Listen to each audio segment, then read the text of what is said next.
Bienvenue dans ce chapitre intitulé Développement et défis, qui constitue le 7e et le dernier chapitre du cours d'archivistique. Yes!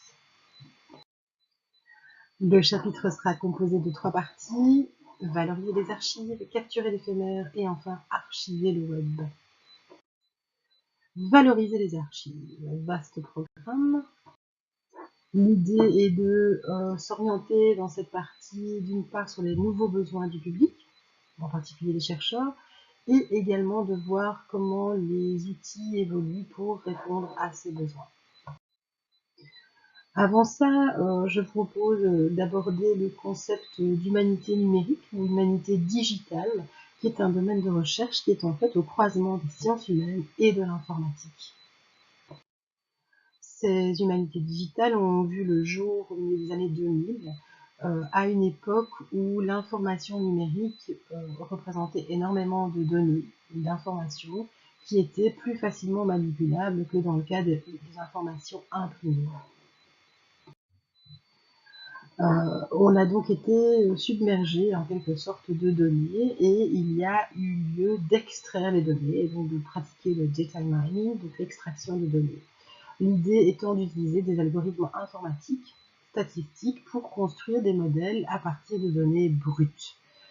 Donc de mettre en exergue des structures intéressantes et de générer de la connaissance.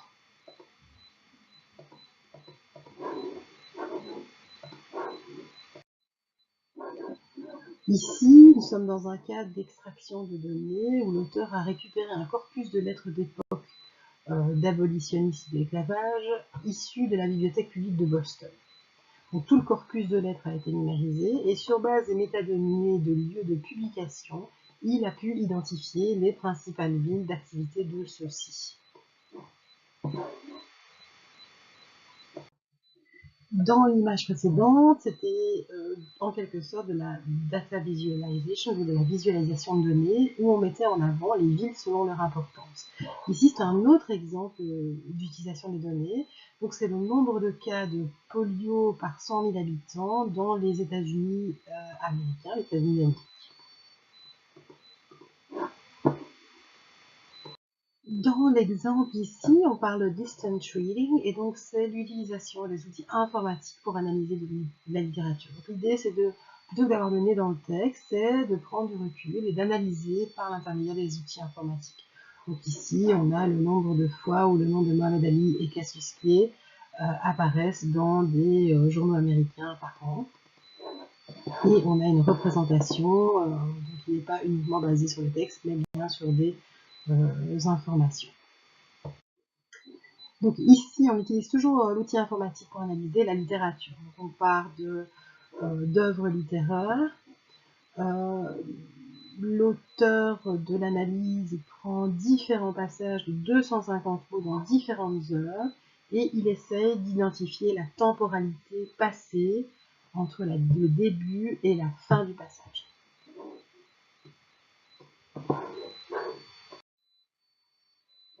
Le topic modeling, c'est finalement le traitement automatique du langage.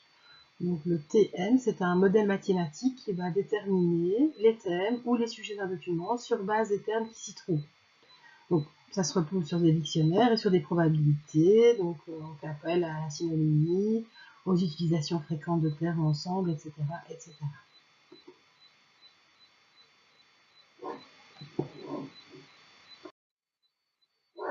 Ici, quelqu'un a utilisé un outil pour analyser le ton utilisé dans un corpus de mots, les sentiments.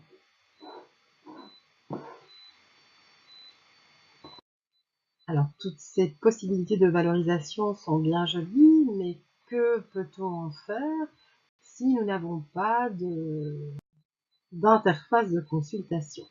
Alors, pour ça, il existe différents outils, notamment les Discovery Tools, ou par exemple les outils de géolocalisation.